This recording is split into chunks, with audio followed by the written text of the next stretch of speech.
di beberapa tempat. Hasilnya jadi masjid punya sumber keuangan finansial mandiri, bukan karena sumbangan orang saja. Bahwa ada orang datang ikhlas, saya pengen nyumbang buat masjid, kita terima karena ada orang pengen ngambil hikmah kebahagiaan dari sumbangannya.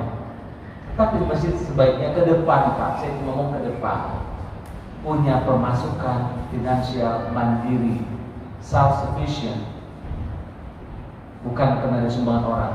Kita ini prediksi kita ke depan, setiap kenceleng, pas setiap Jumat dapat perkiraan sekian-sekian, kita bergantung banget Pak dengan itu. Kok nggak terpikir sama kita memakmurkan masjid dengan cara apa? Masjid juga bisa berbisnis, bukan? Kalau semua masjid punya lahan-lahan bisnis, Masya Allah, kita tidak terlalu hancur Pak ketika ekonomi orang-orang sombong, hegemoni para Taipan menguasai tanah di mana-mana, menghancurkan kita. Tidak semua tentu, tapi ada pihak-pihak yang seperti itu. Coba semua masjid masing-masing patungan terkumpul uang 0,5 M, 1 M, buka usaha di beberapa titik, usaha milik Masjid Al-Ittihad. Para santri bekerja di situ, belajar bagaimana bisnis. Hasilnya masuk ke kas Baitul Mal Masjid Al-Ittihad. Kita belum punya Baitul Mal, Pak. Padahal Rasulullah membangun Baitul Mal, Baitul Mal, Baitul Mal.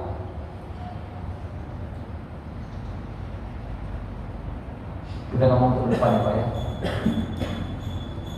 Mata tidak.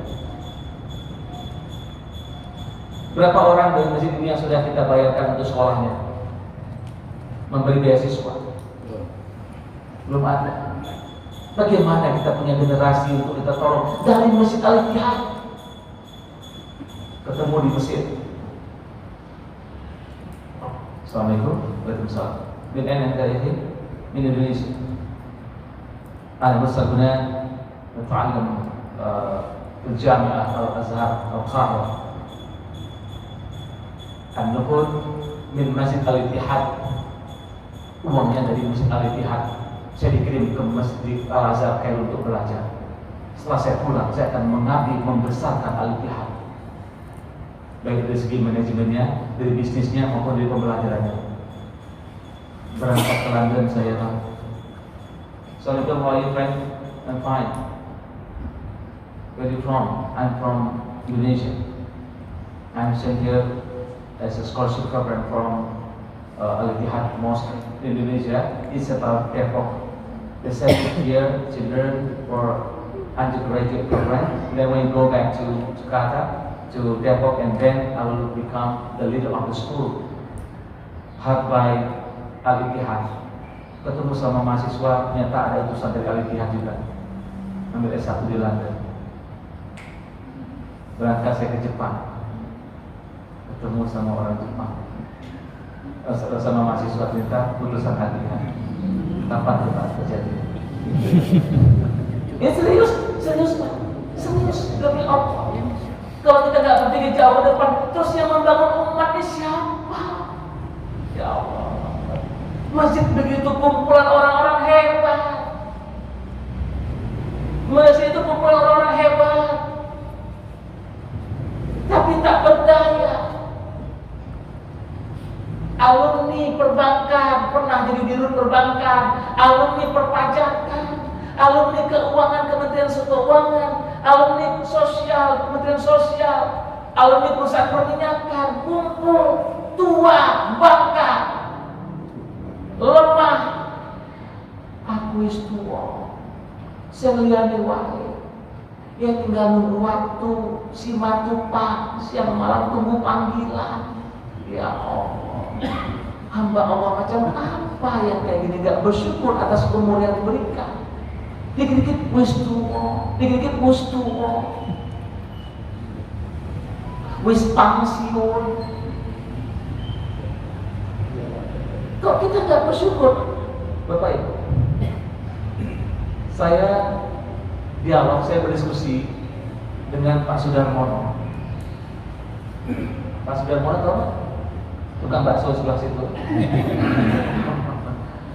mantan Bapres di zaman Pak Harto. Saya dengan Bang Iman, tahu Bang Iman? Profesor Dr. Iman Abdul Rahim, asistennya Pak Habibie.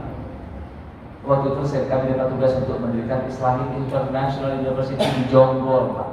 Pak Habibie pengen Malaysia negara kecil tapi punya Universitas Islam Internasional. Indonesia penduduk Muslim terbesar di dunia, gak punya Universitas Islam Internasional. Pak Habibie minta kita mendirikannya, Pak. Dibebaskan lahan 2.000 hektar di Jonggol. Saya rapat ke Menteri Kehutanan untuk bicara masa itu, pengambil alihan lahan tanah. Saya ke luar negeri ngambil riset saya ke perguruan tinggi internasional. Kemudian report kepada Pak Habibie. Pak Habibie ketika itu baru jadi presiden 4 bulan, menggantikan Pak Harto. Selesai, gedungnya sudah digambar, arsiteknya yang membangun Aktin itu, arsitek Muslim yang hebat dari ITB, sudah jelas siapa yang membangunnya, modalnya sekian rupiah. Islamic Development Bank siap dengan 50% dananya, pemerintah ketika itu Pak Habibie siap dengan 100%. Begitu kami presentasi tentang pembangunan, Pak Habibie-nya lengser, batal programnya.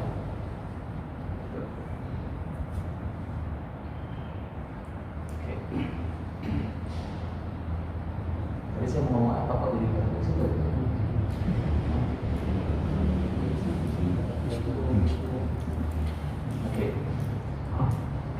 Tadi ada sesuatu yang lewat sehingga tersisihkan sedikit.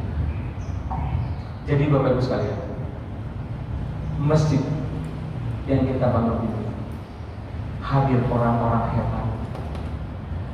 Pak Sudarmono bilang, kan saya tanya, Bapak kelihatan masih muda. Dia duduk gini, duduk di bangku itu dadanya dibusungkan. Usianya 78 tahun kalau tidak salah waktu itu. Anda tahu, kalau saya tidak serius menggunakan umur saya, Allah marah sama saya. Telah memanjangkan umur tapi tidak dipakai. Begitu saya berhenti sebagai wakil presiden, kegiatan saya meningkat 20 kali lipat. Saya ulangi Pak, pernyataan Pak Almarhum Sudarmono. Begitu saya berhenti jadi presiden, wakil presiden, kegiatan saya meningkat 20 kali lipat. Jangan pernah melemah, karena Allah akan marah. Umur kita dipanjangkan, tapi kita tidak pakai untuk kebaikan. Di situ saya tambah semangat. Pak Sudarmono yang sudah 78 tahun meninggal usia 80 sekian tahun. Ada inspirasi yang bagus dari beliau. Allah panjangkan umur kita itu ada maksud dan tujuan, bukan untuk menunggu kematian. Sebentar-sebentar ke rumah sakit, sebentar-bentar anaknya ngantar ke rumah sakit. Kenapa? Sudah melemah. Padahal kita ini orang-orang hebat, mantan direktur, mantan pengusaha, mantan ini, mantan itu. Kita ini para profesional bergabung di sebuah tempat bernama masjid. Mestinya masjid dibangun oleh tangan-tangan profesional, bukan tangan-tangan tua bangka yang melemah. Maka ini orang Malaysia bilang pensiunan itu apa Pak?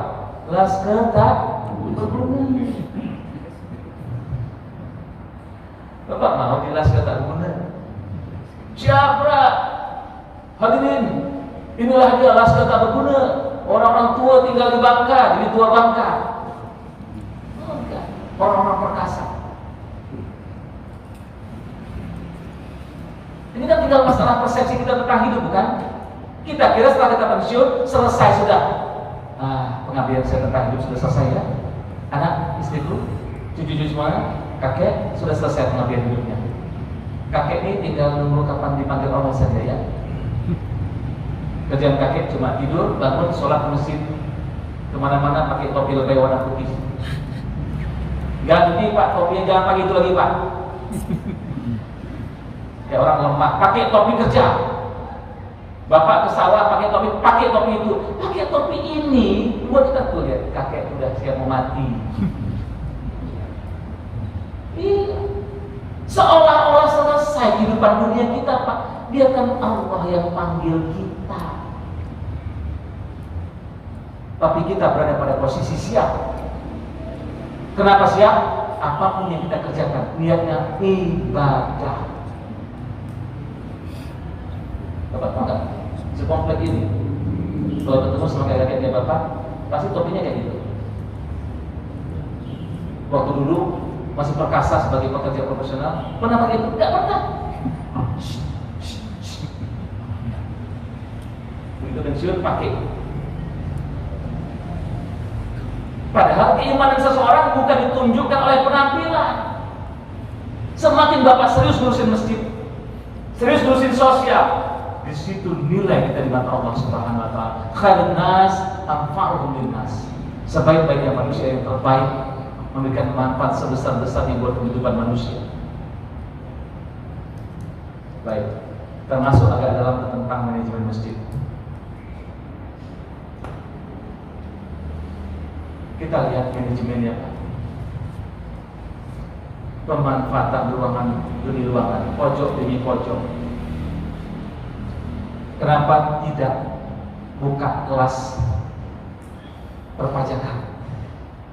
Saya mau tanya, anggota jamaah Bapak ada nggak yang ahli pajak? Ada. Pojok sana, pojok persiapan pemuda ahli perpajakan. Pojok sana. Ada yang mantan direktur perbankan? Nggak ada. Belum ada. Apa Pak sini? Jemaah katanya. Mantan kepala pabrik ada? Ada. Pojok. Ya. Persiapan pemuda calon pekerja profesional untuk pabrik. Pojok. Ingat Pak? Bapak tahu di mana kuliahnya Imam Syafi'i? Bapak tahu di mana kuliahnya Imam Hambali, Imam Maliki, Imam Hanafi itu kuliah di mana Pak? Di IAIN, UIN, UI. Nggak ada kampus, mereka belajar di pojok-pojok masjid, disebut zawiyah.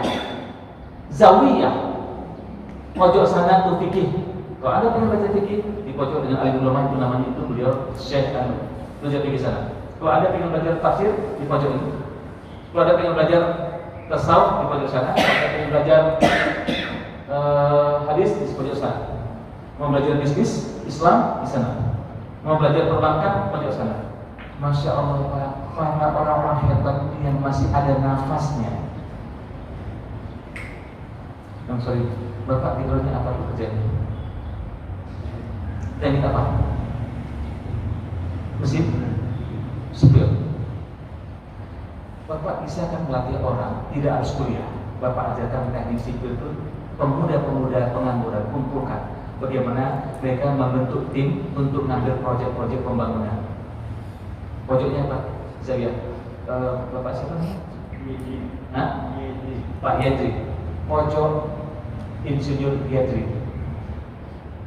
Pojok Doktor siapa? Pojok.